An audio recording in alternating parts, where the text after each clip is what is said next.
keep rolling with the next song, Rolling in the Deep by Adele.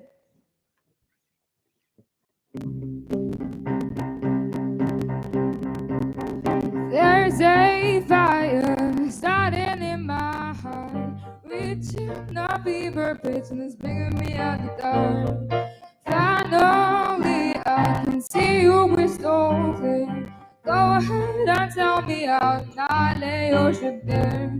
See how I live with every piece of you. Don't underestimate the things that I will do. There's a fire starting in my heart, reaching the fever pitch and it's making me out the dark.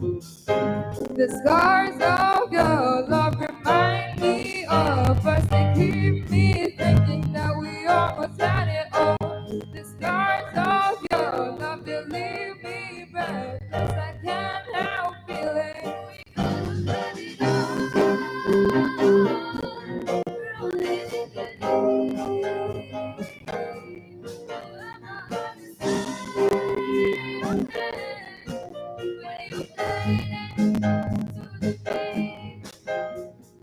Baby, I have no story to be told, but I've heard I wanna feel. I'm gonna make your head burn.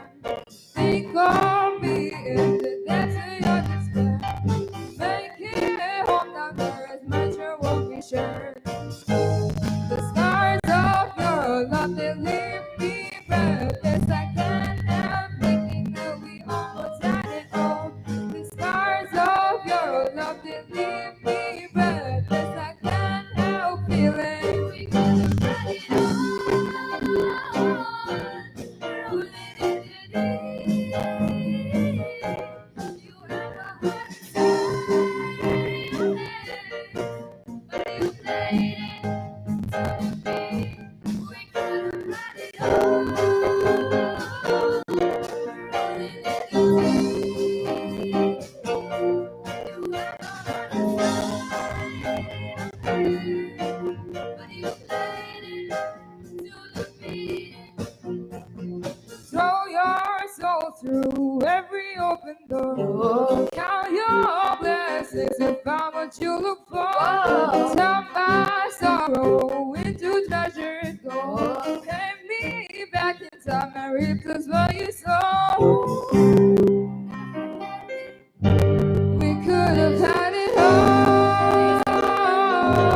We could have had it all. It all, it all, it all. We could have had it all. Rolling in that deep. You have my heart inside of your hands. But you played it, you played it, you played it, you played it to the beat.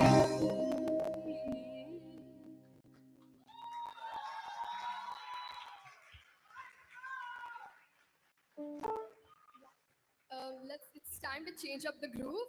Now we shall introduce Black Velvet by Alyssa Miles.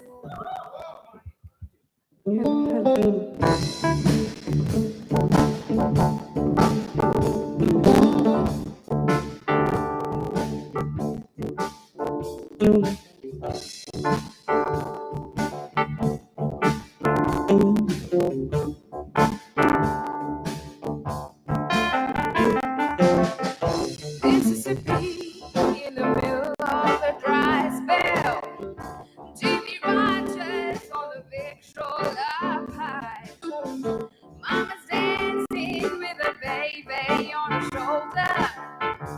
Sunny sunlight, molasses in the sky.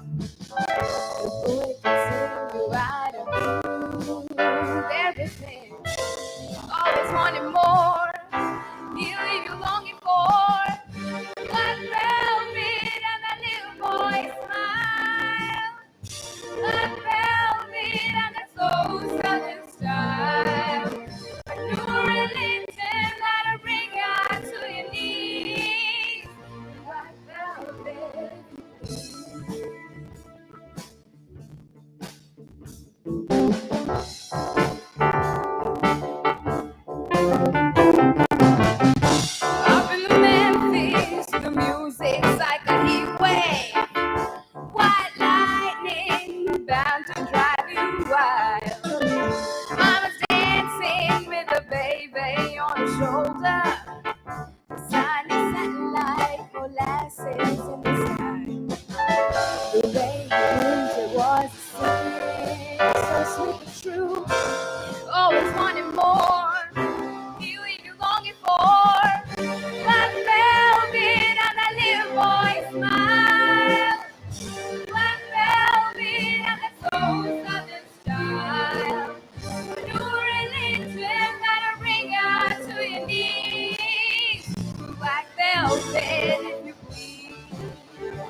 go to.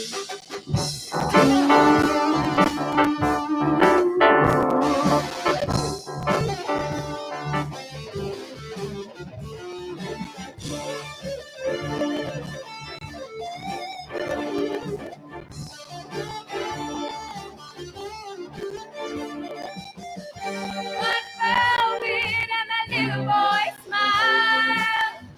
Black velvet and that slow southern style. New religion that'll bring you to your knees. Black velvet, if you please.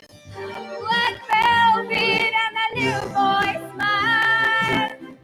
Black velvet and that soul southern style. A new religion that'll bring you to your knees. Black velvet, if you please.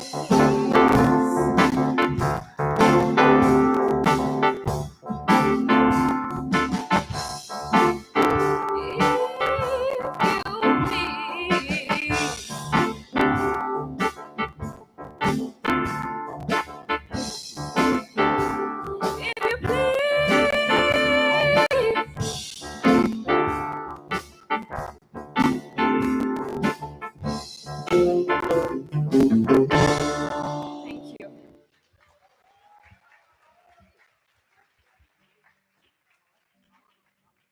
Now, you can never go wrong with ABBA, can you?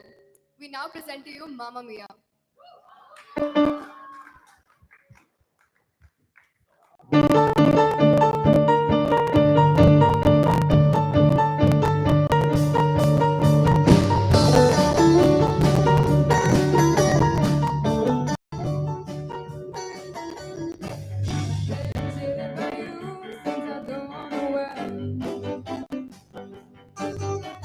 So I made up my mind, it must come to an end.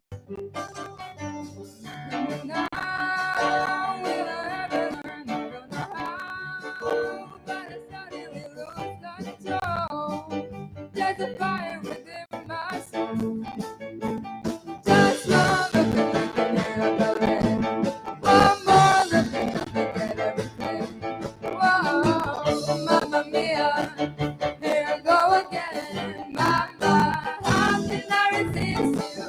Mamma Mia, doesn't show again. Mama, just how much I miss you. Yes, I've been broken hearted. Blue since the day we parted. Why did I ever let you go? Mamma Mia, no one really know. Mama, I could never let you go.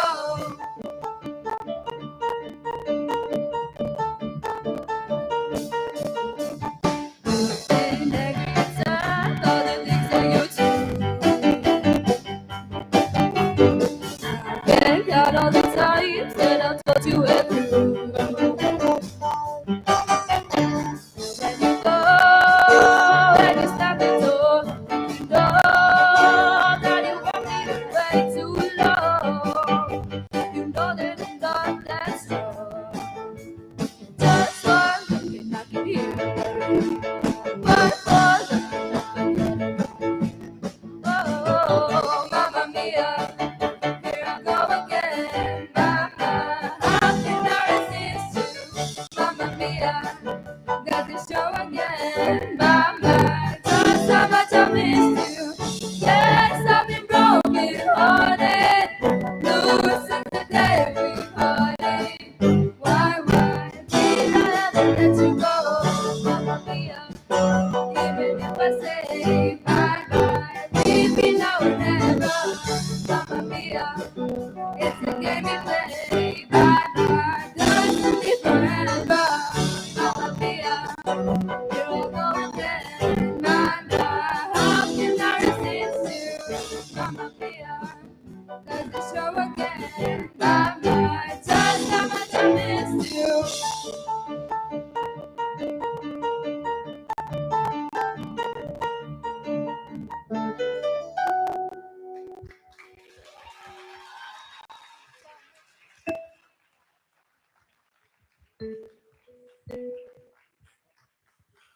Thank you.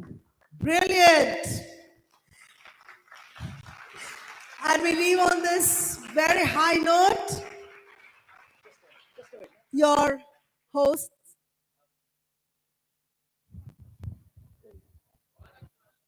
Yeah, ma'am, before you conclude, I could not stop myself. I'm not an anchor, but I'm very sorry for stepping in at the end because the way they performed.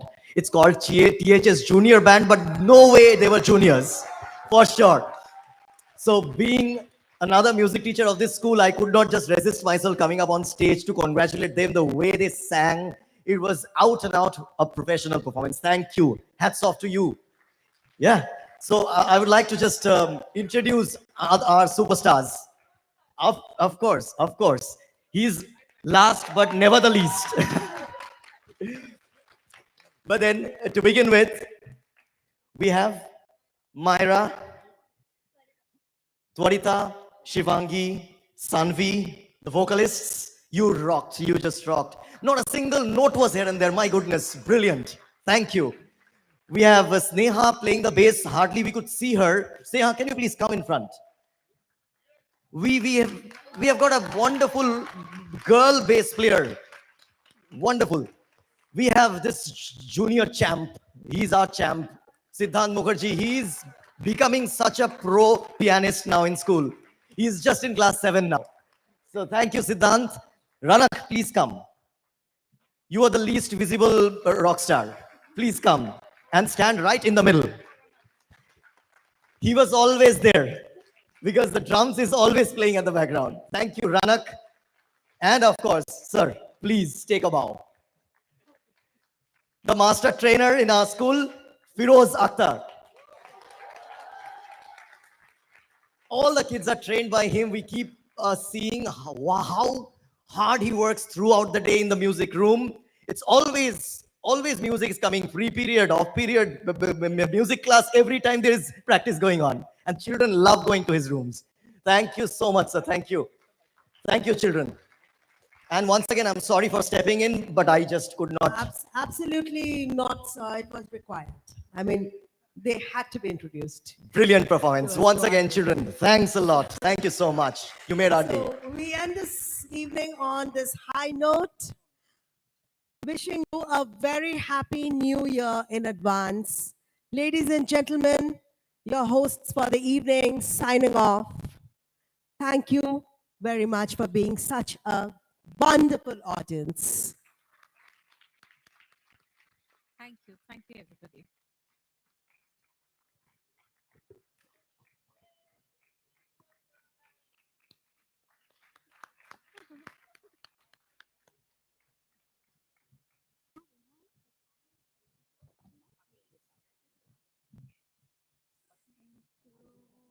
Thank you so much. Thank you.